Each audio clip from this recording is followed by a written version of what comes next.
Congrats to the Kansas City Royals, who became the first team in over 25 years to win the World Series the year after losing the World Series. Bullpens were the story of the series. New York outscoring Kansas City 18-12 in the first 6 innings. You just heard about resilience, but the Royals outscoring the Mets 15-1 from the 7th inning on. Stephen A., what happened to the Mets? Well, first of all, kudos to the Royals. I did not expect them to win this series because I'm of the belief that pitching wins championships. I forgot that it's not just starting pitching that you rely on, it's the bullpen. Yeah. And obviously with the Kansas City Royals, that clearly was their strength, even with Holland out, obviously having to have surgery just a few months ago. But in the end, while I sit here and I give the Royals all the credit in the world, they put the bat on the ball. They put it in play. They strike out less than anybody in Major League Baseball. They run the bases. They play small ball. They manufacture runs. And then they go out and they do the things, fundamentally speaking,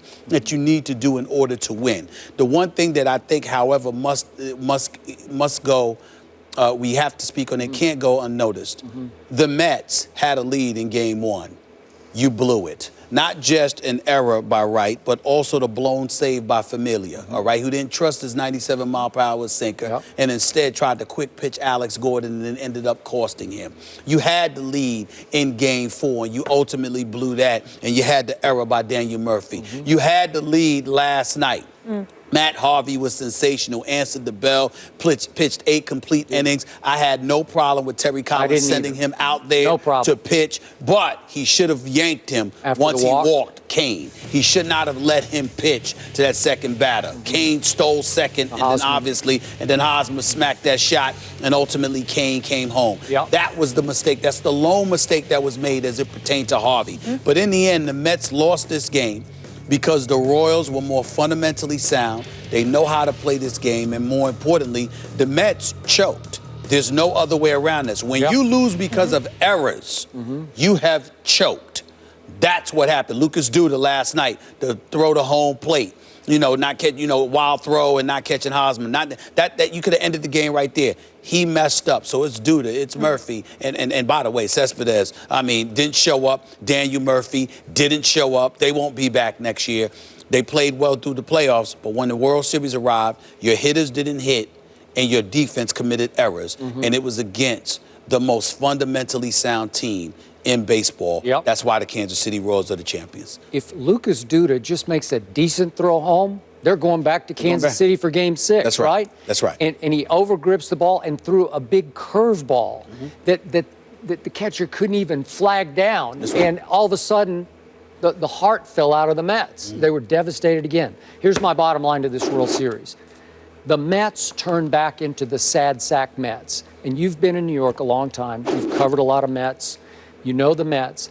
Even though they have won 2 World Series, down through baseball history, they have actually rivaled the Cubs as the sad sack organization, the dysfunctional organization, the one known for ineptitude, for when what can go wrong will go wrong. It's been Mets versus Cubs versus Mets versus Cubs, right? Yeah. And that's what struck me, is that they're still the same old Mets. Because what happened?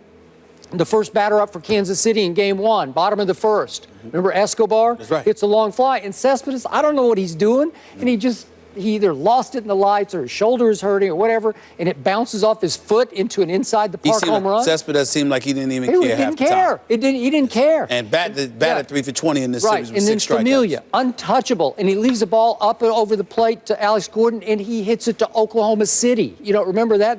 That devastated the Mets right there. And then you lived and you died by Daniel Murphy, because he was Babe Ruth to this point, and then he never looks like a second baseman to me anyway. He looks like a power hitter playing second base. He was also 3 for 20. Yeah, 7 terrible. strikeouts. He was terrible. Yeah. And then he botches that ball. He botched another ball in the 12th inning last night that opened the floodgates. So you live and die by him, and in the end, you're just the same old Mets, and you lost in 5. You swept the Cubs, and you lost in 5. Because the Cubs were the league leaders in strikeouts. Yeah. And Kansas City didn't strike out at all. Tough weekend for New York sports, and that comes from Miss Connecticut. No doubt, no doubt. Congratulations to Kansas City. They deserve it. Yes. They're 2 of the best ever, and both of their teams are 7-0. But does Peyton's team hold the edge over Brady's bunch? Find out next.